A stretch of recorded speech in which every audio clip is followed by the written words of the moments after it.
Todo esto es en voz de Paul McKenna, les repito, un ingeniero de sonido de 5 discos, varios tours en vivo, que colaboró con Luis Miguel como amigo, como profesional, como pues, trabajando juntos por años. O sea, imagínense, escuchen y vean. Humberto Gatica iba a hacer una canción con Luis Miguel. Paul McKenna hizo 5 discos. Entonces la diferencia es como que abismal. Y Paul McKenna sabe muy bien realmente qué fue lo que pasó en esos momentos con este dueto que supuestamente iba a hacer con Celine Dion y estos rollos de los que habló Humberto Gatica, este productor. Así que vámonos con Po. Serralde, Polito, how are you, man? what's going on? Always happy to speak with you, Paul. Thank you so much for being here again, man. What's this? It's crazy because a few days ago there was an interview that this lady did with Humberto Gatica, and you know Humberto Gatica very well because you worked with him in different projects. You told us about the We Are the World project and Yes, and different things. yes. So I'm, who else better than you to maybe help us understand and clarify maybe some of these allegations that Humberto Gatica said about Luis Miguel, because a lot of people weren't happy to hear what Humberto Gatica was saying. And I am going to start telling you all these controversies. Are you ready? yes, please. Ok, let me just translate real quick. Ok, Okay. chavitos, aquí le acabo de decir a Paul que le voy a preguntar todas las controversias y las cosas que preguntaron en la entrevista a Humberto Gatica y nos va a empezar a decir y dice que por favor que sí, que le diga de volada, quiere saber. Ok, Polito, here we go, man. The first thing that Humberto Gatica said in this interview, by the way, I already told everybody in the audience who Humberto Gatica is and Okay. who are you, so they know exactly who And by everybody the way, is. I think Alberto is really good. I think he's made some great records. He's done. He's had a good long career, and yeah. So now tell me what. You are right. You're right. Humberto Gatica is one of the, yeah, it's an icon, just like you in the music industry. Lots of records, lots of artists he's worked with, and he's one of the icons here in the music industry. So, Yes. so le dije, dice Paul que para él Humberto Gatica es un muy buen ingeniero, que tiene muchos discos, que ha trabajado con muchos artistas, que es uno de los grandes. So, Polito, here's one of the things that he said in these controversies. He said that one time he was called to work with Luis Miguel in one of his duets. Basically, the label wanted Humberto Gatica to help them organize and set up a duet for Luis Miguel for one of the, I think it was a bolero or something like that. So Humberto Gatica said he instantly thought of Celine Dion. And you're here in my heart. Because Celine Dion was the number one back then. She was all over the place, and everybody loved the idea, even Mickey, supposedly. So Humberto went to Canada and recorded recorded Celine Dion first. And when he came back to LA to record with Luis Miguel didn't like. He doesn't really specify what happened, but he said there was some differences that in the way they do things, I guess. So Luis Miguel wasn't really happy with the recording, and he said Humberto Gatica said that Luis Miguel literally asked him to basically, I think, lower Celine Dion's key because I think she sang in a very high key, and Luis Miguel wanted them to lower the key to what Humberto Gatica said is impossible because back then they didn't have the technology to bring the song down one key.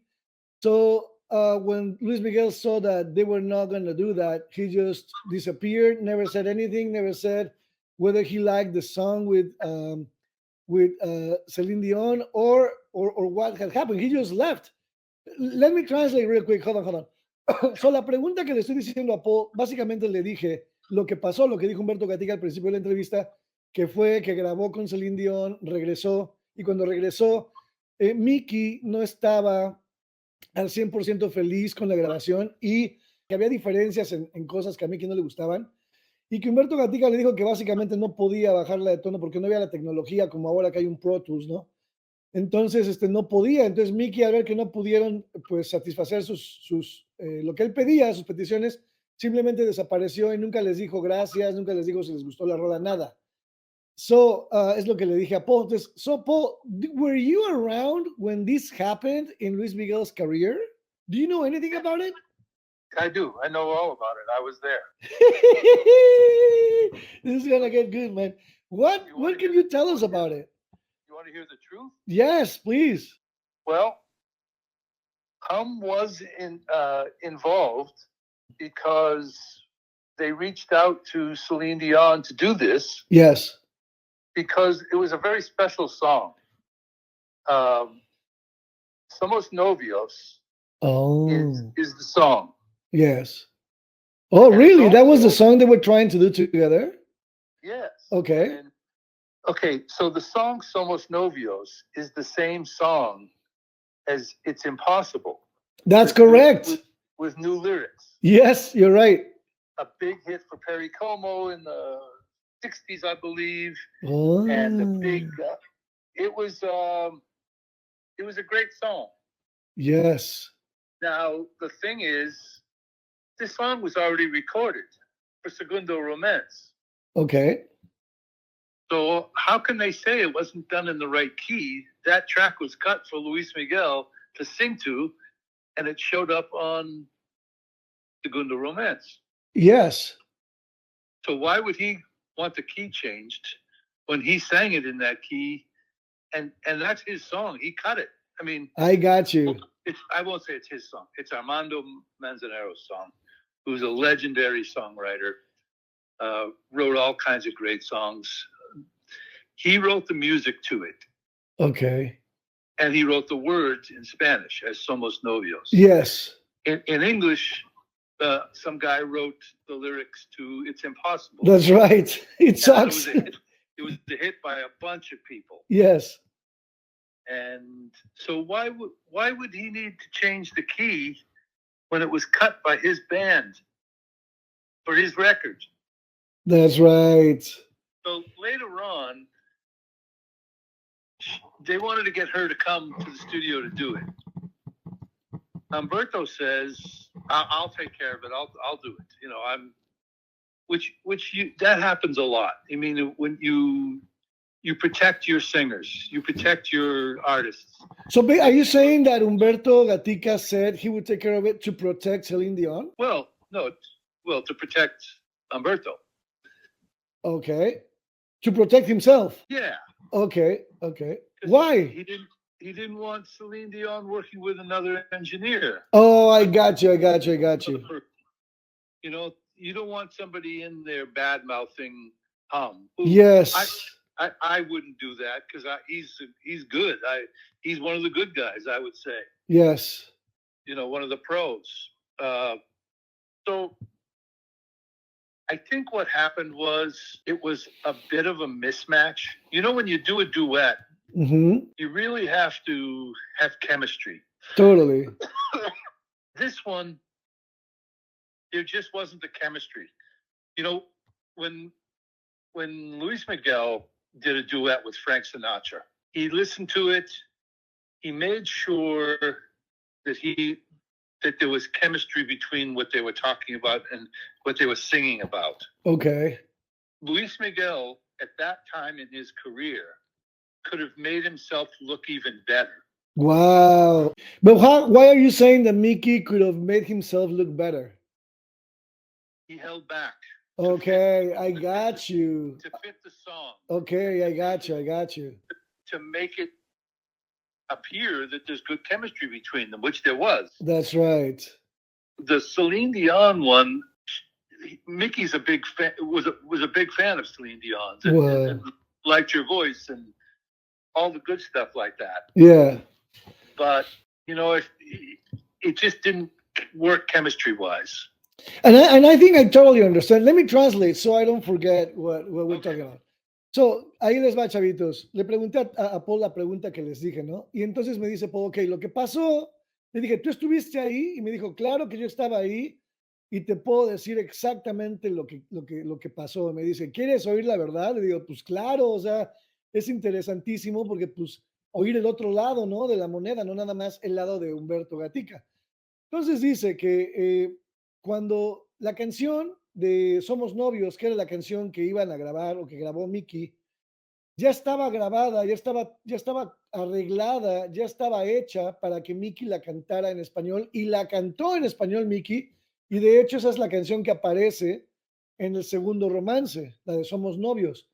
Sin embargo, en esta producción querían añadir a Celine Dion. Entonces, obviamente esta canción es hermosa. Armando Manzanero fue el compositor de la canción y esta canción después se convirtió en un hit en inglés porque alguien, no me acuerdo quién, le cambió la letra, en vez de Somos Novios le puso It's Impossible, como es imposible.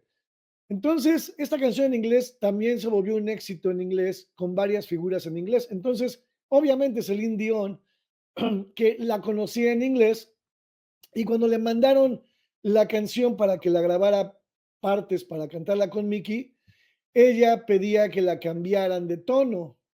Entonces, aquí es donde de repente hubo diferencias, porque Luis Miguel ya la había grabado como a él le gusta, fue hecha para él, esa es su canción para su disco, y de repente resulta que Celine Dion quiere que le cambien algunas cosas, entonces pues Micky dice, espérame tantito, pues es mi canción, es mi disco, si quiere cantar en mi disco que se acomode, ¿no? Porque dice por ejemplo, cuando Luis Miguel grabó el dueto con Frank Sinatra, Micky tuvo que adaptarse a Frank Sinatra. ¿Por qué? Pues porque Micky, para empezar, pues tiene un registro más alto que Frank Sinatra.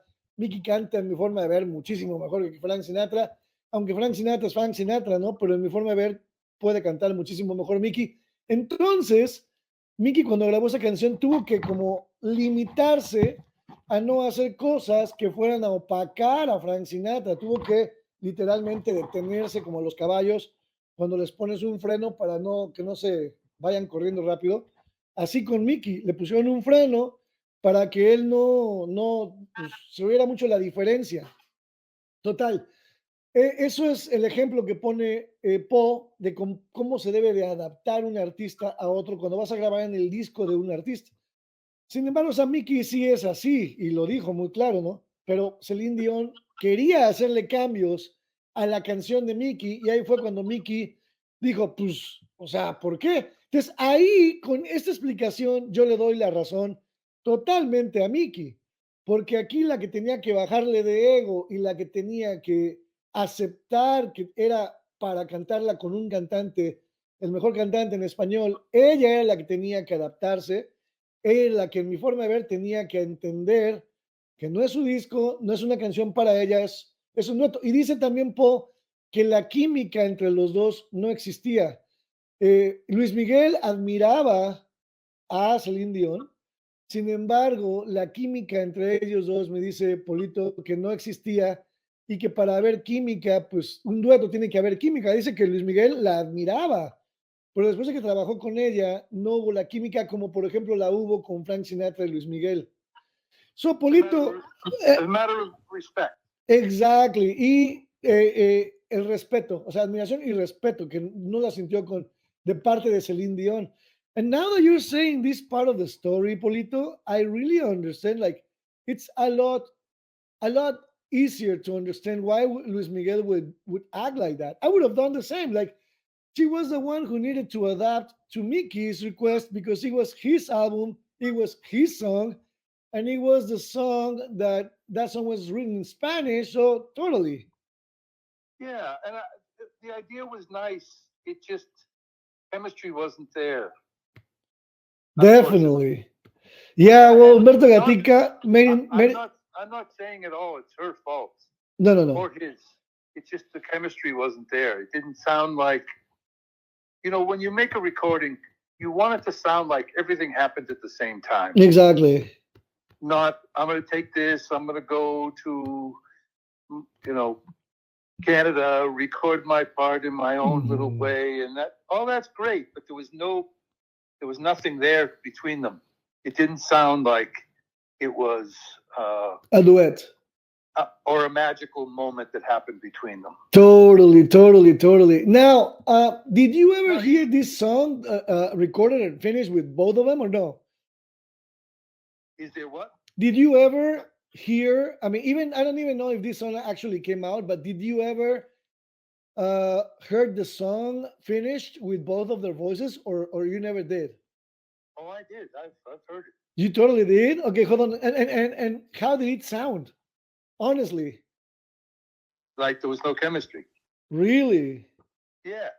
When you say that, like, it sounded like there was no chemistry, what do you mean by it? Did it sound like Celine Dion? I mean, obviously it sounded like they were not connecting, but voice-wise, how did Celine Dion sound and how did Luis Miguel sound? They both, well, if you want to know how Luis Miguel sounded, listen to the Segundo Romance record, and Somos Novios is on it. But not with her. Not with her. Exactly. But I'm asking you, how did she sound in the song? She sounded great. Huh. But she didn't sound like it happened. I got you. It's like it never happened. They didn't click together. They never spoke about it. I just think it was one of those things that it didn't work at that time. So that song that they recorded together, it never go out to the public? Well, somebody let it escape. Oh. So if you hear it, it never got put out. No. Okay. But it's somewhere out there because somebody put it, like, released it. And that wasn't a finished anything. Oh. You know, sometimes along the way when you're making records, there's experiments. And sometimes they work and sometimes they don't. Yep. And sometimes it's nobody's fault. It's just some things work and you try things and something else. There was another song. Hold on. Before we go to another song, let me tell them what you just told me. Hold on. Go ahead. Ok, chavitos. Entonces le pregunté a Po, o sea, porque pues me quedé pensando y le dije, oye, pues yo también, ya con esta explicación que nos diste, pues yo también hubiera hecho lo mismo, porque la que se tiene que adaptar, pues era Celine Dion, está cantando una canción que fue hecha en español, y en este caso era una canción hecha para Luis Miguel, para el disco de Luis Miguel, tenía que adaptarse a Luis Miguel, ¿no? Entonces dice, sí, claro, y le digo, oye, Polito, entonces tú pudiste oír esta canción terminada, y me dijo, sí, y le digo, ¿y cómo se oía? O sea, dice, pues se oía pues como que no hubo química, o sea, no se oía como que pasó un momento maravilloso o mágico entre ellos, simplemente se oía, él sonó muy bien, ella también sonó muy bien, pero no había esa conexión. Entonces, le digo, no, pues, o sea, está cañón, y le dije, ¿y esta canción salió al público alguna vez? Y dice que alguien la sacó, pero que nunca, o sea, oficialmente nunca salió. No salió oficialmente, pero pues alguien, ya ven cómo es esto, de repente la sacaron por algún lado y por ahí debe de andar, no sé, lo voy a buscar a ver si la podemos analizar, pero porque sería interesante oírla, la verdad, pero dice que por ahí anda. Y me va a decir ahorita de otra canción. Ok, Polito, what about this other song? Well, sometimes, you know, when you make an album,